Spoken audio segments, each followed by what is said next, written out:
SBD Austin delivered from Jesus Olivares hitting the biggest total ever to the triumphant return of Bob Matthews to the Sheffield Wildcards being announced. There's a lot to talk about, so let's get straight into it. My first takeaway, Kwaku Nyarko is an open 59 kilo threat. This is a very underrated performance that's going to go under the radar because there's so many other crazy performances we're going to talk about that are going to take most of the spotlight. But Kwaku quietly put up a 622.5 performance. Granted, he did weigh in a bit heavy. He weighed in over 2 kilos above the 59 limit. So he finished in 11th place, pretty far down. But if he had weighed in at 59, this actually would have given him 4th place on the day. And 622.5 is right up there when it comes to being a 59. He went 8 for 9, only missing his first deadlift, which was a technicality miss. He came back and hit his second and his third. And most notably, all his lifts look pretty damn smooth. And in the context of the global rankings of the 59s, in terms of current active 59 lifters, this places him at number 8, 622.5, and really behind, I guess I would say, the big three, Ivan Campana-Diaz, Wahyu Surya, and Huascar Carpio, who are in sort of the high 630, 640 range. That's not that far off. That's, less than 20 kilos behind. Fedosienko, we'll see what he does coming up soon at the Asian Championships, actually, see if he's still got it at that top level. And again, Ivan 642.5, he also did weighing in a bit heavy, but if I'm counting Kwaku in this, I'm also counting Ivan's slightly heavy total. But yeah, Kwaku is a legit threat to the 59s, just moving out of the juniors, so we'll see what he can do to the Opens coming up soon. Number 2, Delaney Wallace is going to be yet another 900 plus kilo, totaling 93 by PA Nats next year. Delaney Wallace, as we all kind of thought, came in as a 93, made his 93 kilo debut, and that's how close he came to 900 kilos. He was having a fantastic day going to his final pull. He added significant kilos to his squat, significant kilos to his bench, and all he had to do was match his best PB deadlift at 83s of 350, and he would have walked away with the big 900 kilo milestone. Unfortunately, it was not to be. That's how close he got, and unfortunately the grip gave out right before he could fully lock it out. Of course, we all know moving up weight class, extra body weight helps a lot with the squat and bench, potentially not as much with the deadlifts, and that's exactly what we saw here today. But nevertheless, an 887.5 kilo total is still absolutely a world-class level 93, as we all thought. He ended up finishing in 6th place, and he didn't quite crack the top 5, unfortunately. But by next year's PA Nats, which is end of March, I am expecting him to be in the 900s. His total will be starting with a 9 by then. He smashed his best 83 kilo total by 20 kilos, despite losing some ground on the deadlifts there because of that grip miss. So, man, the 93 is going to be an absolute bloodbath. As if we needed another American 93 in the mix. Now we got Delaney, and we could potentially be seeing a top 6 in the 900s at PA Nats, which is just stupid. Number 3, Jaden Lowe is Joey B's biggest threat in the 83s for 2026. I called this one coming in. I said Jaden Lowe would announce himself to the world and break Joey B's American record deadlift, and I was right on both counts.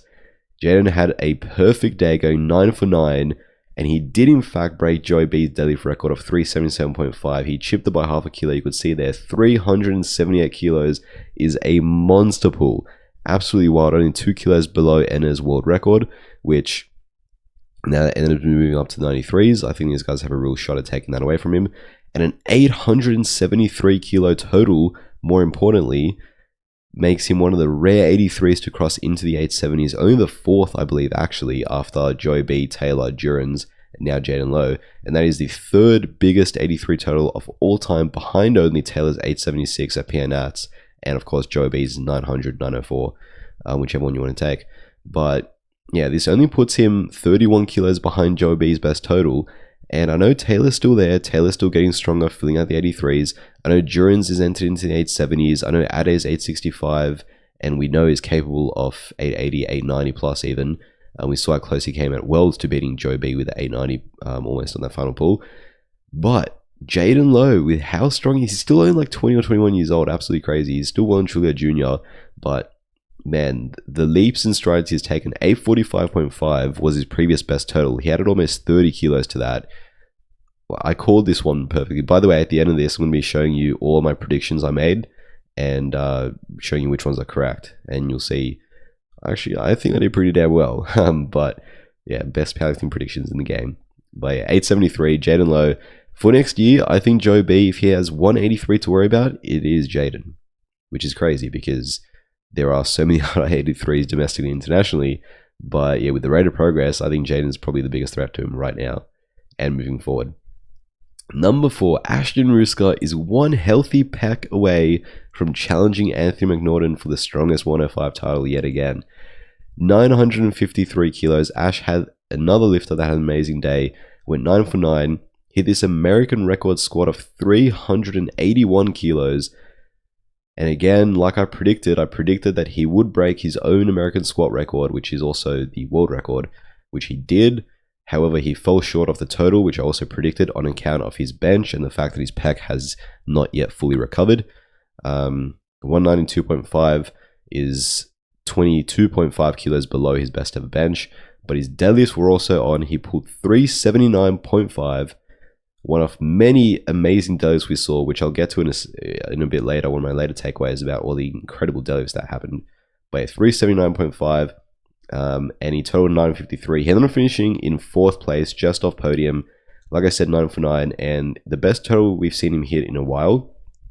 Still under his best USAPL totals in the 110 class. He's totaled in the 960s a few times. I think 968 is the most he ever hit as a 110 lifter in the USAPL's fake weight class they created. But yeah, 953, he's back up there now. And like I said, if it wasn't for the bench, he would be right there. Because if you add the 22.5 kilos to his best ever bench press, which he's done before in competition several times of 215, that actually puts him at 975.5, which just happens to be Anthony McNaughton's IPF world record total. I know Anthony's done 979 domestically, so even with his best ever bench with these numbers, Anthony would be the favorite and would be ahead. Just shows you how crazy he is. But if Ash can just heal that pec and get that pec back to being healthy and strong, he's a legit threat to Anthony McNaughton. I know Anthony seems crazy strong right now and there's all the hype around him, but don't sleep on Ash to come back and close that gap if he can just get that pec healthy. The fact that he benched 192.5 with pretty much one pec is also wild. But yeah, a great performance from Ash. Great to see him back, relatively healthy on the squat and the deadlift. Number 5, Jesus Olivares' grip work pays off, and he is the strongest tested deadlifter ever, as well as, of course, the strongest powerlifter ever.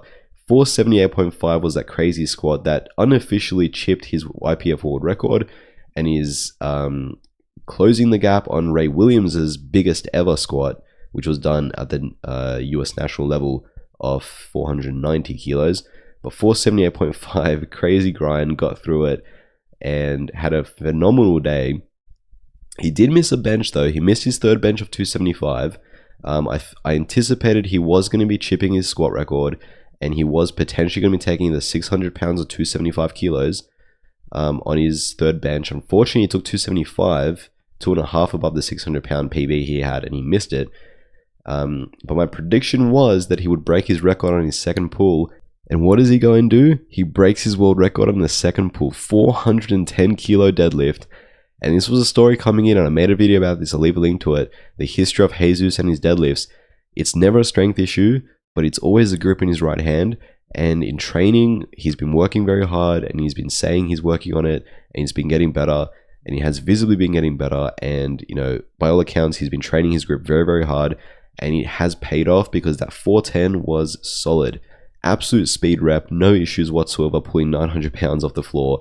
Absolutely crazy. Locked it out. And on his 2nd attempt, walks away with 1153.5 to beat his own record, world record unofficially, by 1 kilo, and officially becomes, or further extends himself as the strongest powerlifter ever, with the biggest total of all time, biggest raw tested total of all time. In fact, still just the biggest raw total of all time, tested or untested, which is crazy. Andrew House is competing tomorrow, so we'll see if he changes that. But for now, it's still Jesus. And yes, he's the strongest tested deadlifter ever. I know Nonso Chinye pulled 415.5 at Avances Houston, but I think Jesus is still a strong deadlifter. But speaking of which, though, if you want to support the channel and get yourself a pair of Avances shoes, the best powerlifting flat shoes in the game, then use code PRESSER for 10% off. I'll leave a link in the description. But yeah, Nonso Chinye's 415.5 that he did there is the strongest tested deadlift ever, but I still think Jesus is the stronger puller, and he proved it by almost pulling 430. So he was out of contention for first place. He didn't pull for the win, would have been way too big of a jump. So he added an extra 20 kilos onto his 410, and he gets that close to it. I couldn't believe that that's how close he got to 430. Honestly, I thought he was going to send it and potentially just try and chip Nonso's recording at 416 just so he could walk away officially as the strongest tested deadlifter ever. Maybe go 420. 430, I was not expecting him to load it, and I was not expecting him to get that close. That 430 was insanely quick, and unfortunately, it was the same story with his grip. His right hand, he just couldn't quite hold on to it, but man, the fact he even got that close to almost getting it after already pulling 900 plus pounds, after squatting over 1,050 pounds and unofficially breaking his world record squat, absolutely crazy. And yeah, to me, Jesus is for sure the best deadlifter that there is, if you're going on just based on absolute strength. So yeah, I know he still missed it on grip, but I still think this is a win, because realistically 430 is a crazy attempt, but the fact that he got 410, and I think 420, 425, he would have had a legit shot of holding on to. So whatever he's doing for his grip, his improvements, they're working, and it looks like he might be on the way to breaking that curse finally. And yeah, you can see that's how close he came to the 430 before his grip gave out. Absolutely insane. I mean, again, just like his other deadlift, for a split second there, that is damn near locked out. So yeah, I can't believe that I'm looking at a tested powerlifter standing tall with 430 kilos, but that is what you're seeing right there. And yeah, he ended up finishing in third place on podium, going 7 for 9, only missing that third bench and that third deadlift. And the thing is, 1,200 kilos, is it back on the cards again? I know that briefly it was on the cards in the prep for 2024 Sheffield when his training was looking crazy, and then he sort of dipped a bit. But I mean, 1153.5, he was that close to an extra 20 kilos on his deadlift. 1173.5, he's benched 7.5 kilos more, and he was relatively close to locking out 275. So if you give him those extra 10 kilos on bench, all of a sudden he's on 1183.5, which is one more jump on either squat, bench, or deadlift away to hitting 1,200 kilos. So I think 1,200 kilos is still possible in Jesus' lifetime, and that would be absolutely insane to see, and see how much more he can continue to close the gap on 1,200 and continue to extend the gap between himself and every other powerlifter who has ever lived. Number 6, this is what I was talking about. This was the strongest flight of deadlifts we have ever seen in any powerlifting meet ever, period. That is an easy call to make and absolutely insane. Michael Davis, who actually had a fantastic day, going, I believe he went 9 for 9, but yeah, he finished in 8th place, totaling 910, and he hit this 370 kilo pull on his third, which would have been the American record in the 105s if it weren't for all the other strong pullers who went before him. It was actually 369 held by Anthony McNaughton previously, so he would have beaten it, but unfortunately there were some other strong 105s who already beat it by their seconds. But yeah, 370, imagine deadlifting 370 and still having 6 people deadlift after you on the third round. That's what we saw. That's insane. So many 800 plus pound pulls. Jaden Lowe was the next one. He pulled 378 kilos for the American record in the 83 kilo class, which is what I showed you before. There is him standing up with it there with those long deadlift arms. Pound for pound best elbow depth on bench press in the game as well. Absolutely crazy elbow depth on this man. But yeah, you can see why when he's pulling 833 pounds. Then Ashton Ruska, 379.5 kilos. He came out and he extended, or he took the 105 kilo American deadlift record, which didn't stand for long because there was another 105 coming up, and that was Josh Hall. Josh Hall hit 385 kilos. He ended up finishing in 10th place, totaling 872.5. His first PA meet coming across from the USAPL, and he added 1.5 kilos to his best ever deadlift. It was a bit slow to lock out. It was a bit sticky at lockout. At first I thought it was soft, but he eventually got it there. He eventually got the shoulders back far enough, and I think that was a good lift. And 385 kilos, he walks away with the 105 American deadlift record after he bounced between him and Ash a couple times there. And even Michael Davis was in the mix. But yeah, 385 is an absolute crazy pull. And still, there were 3 people who pulled after him. So you had Victor Rodriguez in the 120s pull a monstrous 395 kilos. absolutely wild. And Victor had a pretty damn solid day himself, finishing on 930 kilos, finishing in 7th place, very respectable placing, and he does a backflip. I mean, who the hell is this guy? Captain America freaking, but 395 kilos and a backflip as a lean 120 kilo lifter is some superhuman level stuff right there. So yeah, I don't even know what more to say about that. He is a hell of an athlete.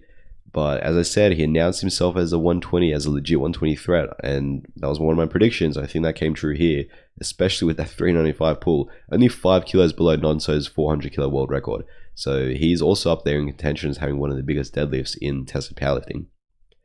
But not to be outdone, Bobb Matthews took that 120 American deadlift record back from Victor and chipped it by half a kilo, and he hit 395.5 on his final pull to lock up a 10.5 total and the biggest 120 total off the year, beating Rondell's by half a kilo. I'll talk more about that in a second. But that 395.5 moved pretty damn well, and that's only a couple kilos below his best ever training pull, I believe, of 400 kilos, which moved a hell of a lot slower than that. I think he had 400 in him on that day, potentially even more so. And Bobb isn't talked about as a deadlift specialist because he's a total specialist, but he's also in contention for a 400 plus pull and taking that world record there. Yeah, so many things to say about Bobb's performance, which I'll get to in a second. But then we had Jesus Olivares, of course, pull that 900 plus pounds that I saw, that I showed you on his second attempt. 904, 410 kilos, solid, grip held, no issues with the knees, lockout was good, speed rep the hell out of it, and almost pulled 430. Like I showed you before, that's how close he was to 430. And my God, that capped off what I believe is genuinely the strongest flight of deadlifts we've ever seen in any one individual meet. The amount of 800 plus pound pulls we saw was just insane. And man, if you're a fan of deadlifts and you missed this session, I feel bad for you, honestly. But on to the 66, and Joe Jordan is taking over the 66 kilo class, and he will dominate for years to come in this division. Joe Jordan ended up finishing in 2nd place. He went 9 for 9, totaling 732.5 kilos. You can see all his best lifts play out there from the day. This bench was a bit shaky, almost had a bit of up down to it, but his squat and his deadlift looked clean, looked good, and looked like he had more kilos. Like I said, that bench was definitely top end, but he's now in the 730s, and like I predicted coming in, I thought he would win the battle over Jonathan Garcia, which he did convincingly. Jonathan Garcia totaled 710, even missing the 66 kilo weight limit, but Joe Jordan still beating quite handily. And he has cemented himself as the 2nd strongest 66 of all time, behind only Shell. He has surpassed Kyoto Ishiyama's 725 now, and he's officially the strongest active 66 lifter in the world, because Shell's moved back up to 74. And I think with how the 66 is looking right now, Joe Jordan is without a doubt the #1 threat. So many lifters have left the class. Shell has gone back up. Kasim San's gone down to 59. Who knows how long he'll stay there for. Then you have Panna and Kyoto Ishiyama, who have gone up to 74s. So a lot of lifters have vacated the class, and arguably the strongest contender is Jonathan Garcia or Avery Jackson. And Joe went head to head with Jonathan Garcia here and absolutely smoked him. 732.5. Jonathan didn't have, I guess, the most amazing day, missing his 3rd bench and not quite getting all the kilos out of his squat that he usually does. But 710 is still a respectable total. But man, compared to how easy Joe Jordan put up at 732.5, I predicted it was going to go potentially around 740. I think he could have on the day, honestly, with more aggressive attempt selections on his squat and his deadlift. I think he could have hit that 740 mark. And yeah, I don't see anyone in the 66 class catching him anytime soon. And he looks poised to start an era of dominance over that class unless someone else pops up and challenges him. And yeah, like I said, he ended up finishing in 2nd place, finished on podium, only behind, of course, Bobb Matthews. And speaking of which, Bobb Matthews, my God, can he grind? But Rondell versus Bobb is actually going to be very close by next year. So Bobb totaled 10.5, and that came courtesy of this insane 7-second grinder off a squat, 367.5. My God, I was so hyped watching this live. That man can grind through lifts. I don't know how he stood up with that and how his form didn't break down, but that is a limit lift if I've ever seen one. 367.5, only 2.5 below his best training squat and 7.5 above his best competition squat up till now. And he needed that lift. If he had missed that lift, that pretty much would have ruined his day pretty early. So the fact that he stuck through and grinded out when all the pressure was on, credit to him, man. That was insane. Then he hit this 247.5, which also was quite a grinder off a bench. You can see him there finally lock it out just there before he gets the rack command. And again, only 2.5 below his best ever training bench. He's done a few times with 250. He beat his competition max again with that bench. And again, such a pivotal lift and fantastic attempt selection from him and Marcellus to load that on the bar and not overreach and go for the round number. Because if they had gone for 370 on the squat or 250 on the bench, he would have missed and he would not have ended up totaling what he did. And of course, that 395.5 deadlift that I showed you earlier, to lock up that 1010.5 total. He totaled 1,000 kilos on his second deadlift of 385, made a move easily, and then chipped Victor Rodriguez's American deadlift record that he just set with 395.5. Didn't do a backflip though, so Victor Rodriguez wins the backflip battle, but Bob Matthews wins the deadlift battle and totals 1010.5. And the significance of that number, several things. Number one, Bob Matthews becomes only the second 120 lifter to ever total 1,000 kilos after Rondell. He also becomes the lightest person to ever total 1,000 kilos in tested powerlifting, right, by far, because he only weighed in just above 110. So Rondell is a fully filled out 120. Bob is 10 kilos lighter, and not only is he the second ever in the weight class, but he's also very light for the weight class. He's actually still closer to being 105 than a 110. It's still, and then a 120, sorry. So it's still absolutely crazy to see him demolish these weights and be totaling in the thousands. But 1010.5 also is half a kilo more than Rondell's biggest total that we saw at Pierre Nats as a guest lifter this year. So the biggest 120 kilo total in 2025 belongs to Bob Matthews. And of course, he also won SBD Austin, so he walked away as the winner off the meet with that total. So my God, did Bob have a fantastic day, 9 for 9. He squeezed every kilo himself out of he could on squat and bench. Deadlift, I think he had a few more, like I said earlier. I think it was good for 400 plus, but man, 1010.5 is nuts. And when Bob first talked about moving up to face Rondell, there was a good 70 kilo gap in their totals, even more than that, right? So you're like, really? You're going to go for that? Okay, fine. But now the gap is closing to the point where if you're going by 2025 performances, Bob's actually out-totaled him. Now I know Rondell's 1010 at PA Nats. He was far from his best. It was kind of sort of short notice, only 4 weeks out, so it actually was very much short notice. He was coming quite fatigued off the previous block that he had done at the time, and he took a huge jump on his deadlift. I think he went from 375 all the way to 412.5, trying to pull the biggest tested deadlift ever at that time, which he missed. So yeah, Rondell definitely could have totaled more on that day, and he definitely could have come in better condition. So I'm not saying Bob is stronger than him or he's going to be the favorite, but the gap has closed, and by the time we actually see this clash in 2026, which God, I hope we see this clash in 2026. We've come so close so many times. Rondell was supposed to be actually competing here against Bob. Unfortunately, he's injured. Hopefully, he gets back to his best shape soon, so we can see the most hype clash in powerlifting, arguably powerlifting history, occur next year. But when he does, man, he's going to be close. He's going to be very close. Like I said, even if you just go 1010.5 and compare it to Rondell's best total of 1045, 35 kilos isn't a hell of a lot when you're talking about the 120 lifters. That's literally potentially, I mean, probably not one attempt, but 2 attempts that can be missed or hit, and that's going to be the difference between 35 kilos.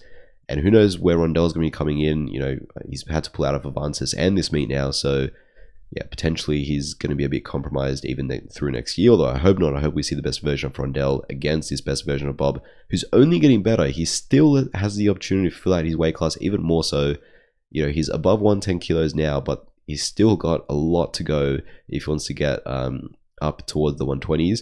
He might not even need to, though. Absolutely insane that he is, bar Rondell, the strongest 120 lifter ever, despite being 110 kilos. But man, what a performance by Bob Matthews. I want to say that the weight was worth it because Bob pulled out of a lot of meets. He pulled out PA Nats, Worlds, World Games, and Sheffield. This was a great performance. I still would have loved to see him compete more this year, but yeah, at least he can feel vindicated knowing that it wasn't all for nothing and that the break to bulk up actually did pay off in the end. So these were the standings for the men overall. I've talked about most of these, but yeah, Bob, Joe Jordan, and Jesus running at the podium. Ash just off podium in 4th place. Like I said, he was a healthy peck away from being on podium and challenging Anthony McNaughton's record. Then Jaden Lowe in 5th with the crazy deadlift and 870s total in 83s. Delaney Wallace, Victor Rodriguez, Michael Davis. Sean Noriega didn't have a great day, really. He finished about 20 or 25 kilos below his total PB, weighing in 86 point something kilos as well. Then Josh Hall, Kwaku Nyarko, who, like I said, would have been all the way up in 4th place had he cut an extra 2 kilos and weighed in as 59. And Jonathan Garcia in last place. That is because he weighed in as a light 74 and missed weight by 0.3 kilos. So, of course, up against Austin Perkins' record, he stood no chance. But yeah, if he had come in at 66, he would have been a lot higher in the placings as well. But that rounds out the top 12 for the men. On to the women. And Christian Hazard could actually be a 63 podium contender for Worlds next year. So those that watch my predictions and my previous videos talking about USAPL lifters crossing over, which I'll leave a link to that as well, you will know how hyped I was on Christian Hazard. And she delivered 525, matches the best ever total from the USAPL. She went 9 for 9, so she had a pretty damn solid day. And you could see at those lifts, she had more in there. She finished only 2.5 below best ever squat. And that was a deadlift PB you saw right there. Her squat was easy, that deadlift was easy. She had more kilos. And 525 is already a respectable total in the 63s. And I say she could be a podium contender for Worlds next year at 63 because we don't know if Meg Scanlon is going to be competing at Worlds as a 63 or 69. I'll talk more about that in a second. But if we look at the best 63 totals by active 63 lifters, Christian Hazard is in 5th place behind an absolute who's who of powerlifting right now. Of course, Meg Scanlon still has the biggest 63 total ever, but we don't know if she's going to be at Worlds as a 63 next year. Alba Borstrom, 565, Kiara Bernardo, 560, and Leah Babwa, who's returning as 63 apparently next year in the 550s. So still quite a big gap there, but with how easy Christian Hazard's lifts were, I just realized it's not Christian Hazard, my bad, Christian Hazard, but yeah, I can definitely see her add quite a few more kilos to that. And if she takes Meg's Team USA spot going into Worlds as 63, she's genuinely going to be right up there, challenging with the likes of Alba, Kiara, and Leah for that podium spot, which will be quite cool. Obviously, depending on what Meg Scanlon decides to do. Number 10, Natalie Richards is finally back in the 57 kilo mix. This was awesome to see. So Natalie Richards, 510 kilos, crazy grinder off a squat, 185. You can see her grind through it. Not quite as much of a grind as Bobb's squat, but it was damn close, 185. Only 1.5 kilos below her best ever squat she's done, which was the American record she had of 186.5. And it looks like she's finally back from her injury and close to her best. 510 kilos on the day was enough for her to finish on podium in 3rd place, behind Jackie Malater and Meg Scanlon, who I'll talk about in a bit, and only 6 kilos below her American record total, only 6 kilos below that PB, and only 10 kilos below the IPF world record in the 57s held by Sarah Naldi, as well as the world's winning total, which was that 520. So she's back up there as a real threat in the 57s. We saw her at Worlds, but you know, she still wasn't quite back to her best with that injury that plagued her on the squats and deads. But yeah, like I said, only 1.5 kilos off her best in that squat, and her 215 deadlift as well moved pretty damn quick, and that's only 10 kilos under a PB. So I think she's definitely going to be able to be back in PB territory relatively soon in her next outing, which will be awesome to see. She went 8 for 9, only missing her 3rd bench press of 115 kilos. But yeah, a great day for Natalie Richards, and yeah, the 57s are looking more stacked, and it's great to see Natalie, former world champ and world record holder, back up there. Number 11, Gabby Martinez and Jackie Malater are closing in on the best 69 lifters in the world. So this was the battle of the 69s, as well as Angelina Martinez and as well as Meg Scanlon. But Gabby Martinez ended up with a 557.5 total. That was actually a second pull of 225 that moved very quickly, very snappily, and that was already a PB total. And then she jumped up to 237.5 on her 3rd attempt, and this would have given her a 570 total. Unfortunately, it looks like it was a grip failure. You can see her right hand open up there, but it looked like the strength was very much there for her to stand up with it. She got it to just above the knees before the grip unfortunately gave out. And then Jackie Malater, her rival on the day, ended up totaling 570 kilos, courtesy of this final pull of 222.5, which still moved relatively comfortably, and I would still say with a high degree of confidence she had quite a few more kilos left in the tank on that day. But yeah, Jackie had a fantastic day. She actually only missed a squat, her 3rd squat actually. She went 8 for 9, missing a few extra kilos on that 3rd squat. Gabby Martinez went 7 for 9, missing a 3rd bench and that 3rd deadlift. But yeah, 570 kilos was enough for Jackie to finish on podium in second place behind only Meg Scanlon, only 10 kilos off Meg, and that would have been an American record in the 69s if it weren't for Meg Scanlon moving up to the weight class. But yeah, that is a genuinely world level class total. Same thing with Gabby's performance, where she almost hit that 570. And in fact, if you look at the best 69s in the world, Agatha Shitko shouldn't even be on that list. I should have taken her off because she's presumed moving up to the 76s. So really, you have Carola Gara, who's 588.5. Meg Scanlon, who's right there at 580, which is coming up next. Chandler Babb, 570. Janae Kovats, 567. Celine Crumb, half a kilo below that. Gabby Martinez, 557.5. I just realized I didn't even put Gabby or Jackie in this. But so Gabby hit 557.5. Oh no, she's at the bottom there. But Jackie, I forgot to include her. 570 puts her right there in the mix as well. Not to mention Meg. So yeah, high 500 totals are going to be well and truly in contention for World's Gold, you would think, if Agatha's moving up. But number 12, Meg Scanlon is looking like the 63 favorite for Sheffield and potentially even 69 favorite for Worlds. I'll talk more about the Sheffield Wildcards in a second, but these were her lifts there: 210 a squat PB, 145 only a few kilos below her best ever bench press, and a 225 kilo deadlift PB as well, closing in on a 500 pound deadlift to lock up a 580 total. So a couple kilos more than what she did at Advances Houston to first break the 69 kilo American record. 580 kilos, as you saw in that previous list there, would literally make her this. It does make her the second strongest active 69 lifter in the world, depending on whether or not you count Agatha in that, only behind Carola Gara. And actually, Carola Gara recently competed at the Italian Championships and totaled less than 580. Now, she probably didn't go all out because she didn't need to there, but still, if Meg decides to go to Worlds as 69, which she's talked about the possibility of doing, she's right there in contention for gold, and maybe even the favorite with how she's tracking. However, she's going to be competing as 63 for Sheffield because she's not going to go against Agatha's 628 world record, obviously. But man, she's potentially the favorite for that showdown too. The rematch against Kiara and Alba is going to be crazy hype, and she's definitely looking the strongest out of the lot. And she walks away the champion. So Meg has had a very successful last couple of weeks, finishing as the women's champion at Advances Houston and actually third place overall, even amongst the men.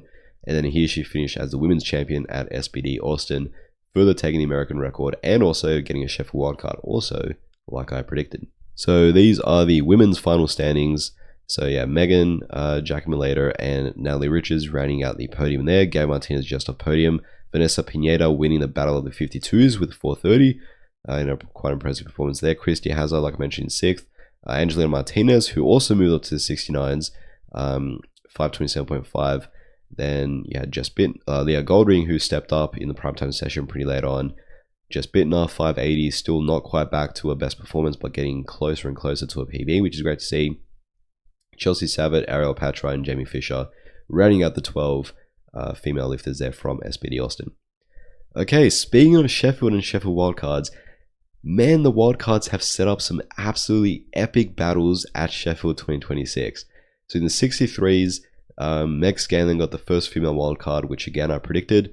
Like I said, I have a full breakdown of my predictions coming up soon. But this sets up a insane three-way battle in the 63s against Alba Borstrom and Chiara Bernardi. The rematch from Worlds, the Worlds podium from this year, which finished in that order: Alba first, Chiara second, Meg third.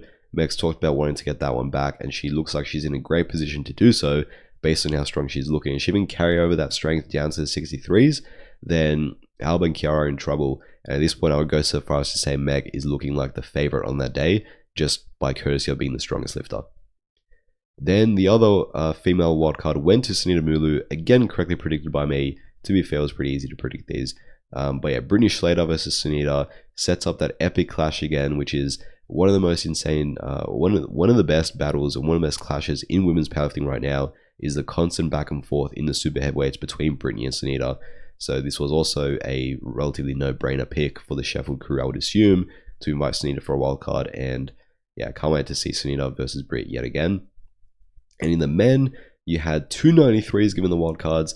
Emil Krastel was already there. Gustav Hedlund got the wildcard, which somewhat surprising. I got to say, out of the 4 wild cards, this is the one that probably, well, not probably, is definitely the most surprising one, and this is the only one that I didn't predict correctly.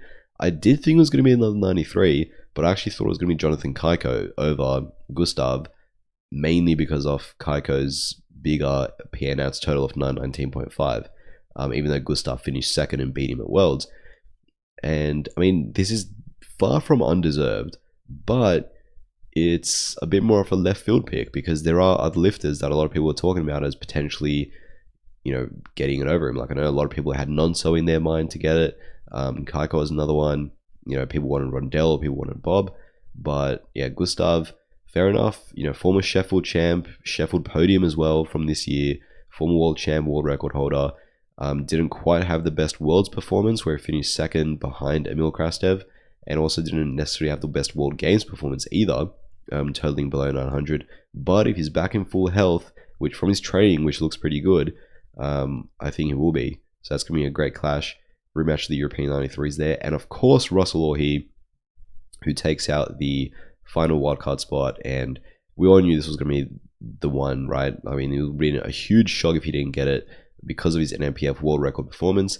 And that three-way battle, Emil Krastev, Gustav Helen, Russell Orhe, is going to be insane at Sheffield. I cannot wait to see it.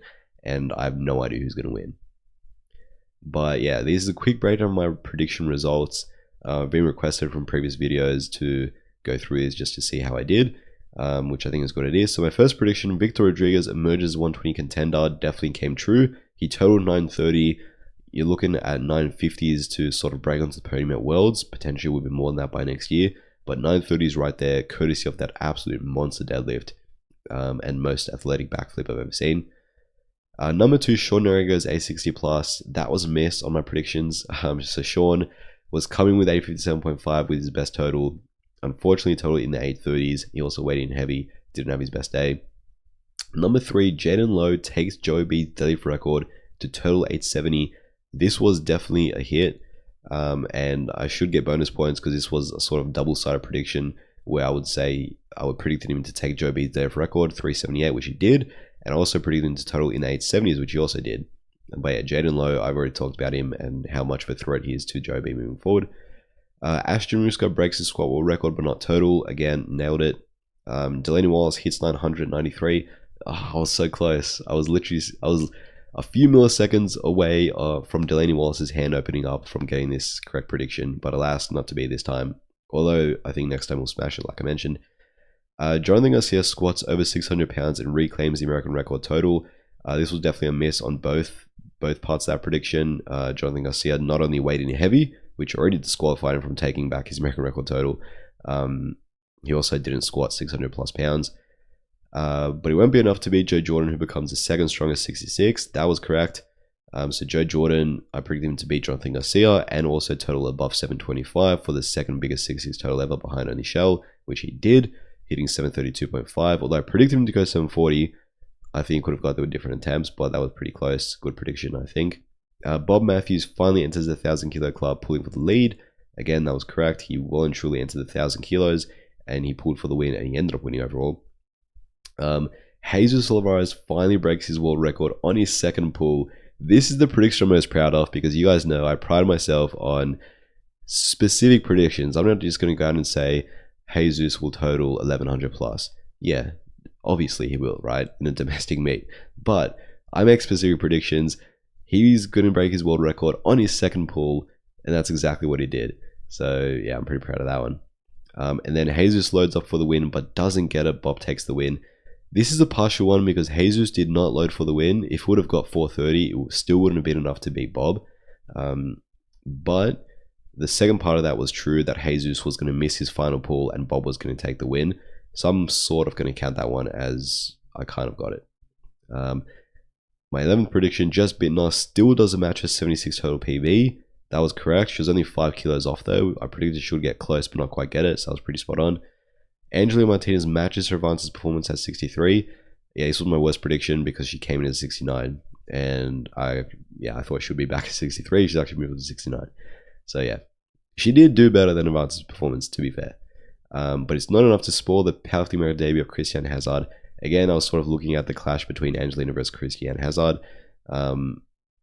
Yeah, Angelina did out total Christiane by 2.5 kilos, although she was in the weight class up, and Christiane still had a good performance, but that prediction was obviously wrong from the beginning.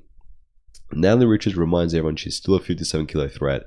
That was spot on. 510 kilos well and truly puts her back in the spotlight as a 57, like I mentioned. Jackie Milado breaks Meg's 69 kilo record on her way to beating Gabby. This is another partial one because Jackie Milado did in fact beat Gabby Martinez.